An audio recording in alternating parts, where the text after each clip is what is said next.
জন্য কোনো private company নারীদেরকে কাজে নিত না। যদি এটা এরকম যদি হইতো যে ওনারা ক্ষমতায় আসেন আর নারীদের কর্মঘণ্টা 5 ঘন্টা করে দিতেন, কোনো প্রাইভেট কোম্পানি কিন্তু নারীদেরকে কাজে নিত না, কারণ 5 ঘন্টার জন্য কেউ কাজে নিবে না। বাকি 3 ঘন্টা বা 5 ঘন্টার কাজের জন্য কি তারা নতুন করে অন্য কাউকে হায়ার করবে? এটার জন্য কিন্তু কেউ হ্যাসেলের জন্য নারীদেরকে কাজে নিত না। তো সর্বোপরি নারীদেরকে ঘরে বন্দি করে রাখার বা ঘরে আটকে দেওয়ার একটা পায়তারা চলছিল।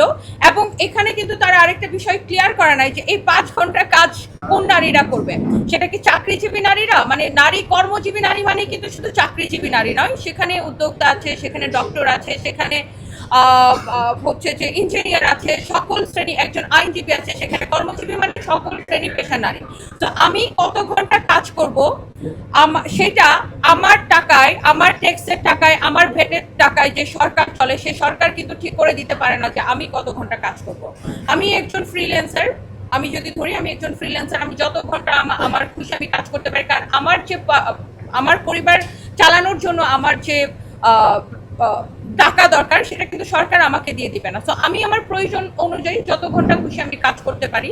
তো সেটা কিন্তু যেখানে পুরুষদের জন্য কোনো কর্মঘণ্টা নির্ধারণ করে দেওয়া হয় নাই, সেখানে নারীদের ক্ষেত্রে কর্মঘণ্টা নির্ধারণের কোনো প্রশ্নই আসে না। এবং যেটার প্রমাণ কিন্তু এই ইলেকশনে নারীরা দেখিয়ে দিয়েছে, দেশের নারীরা।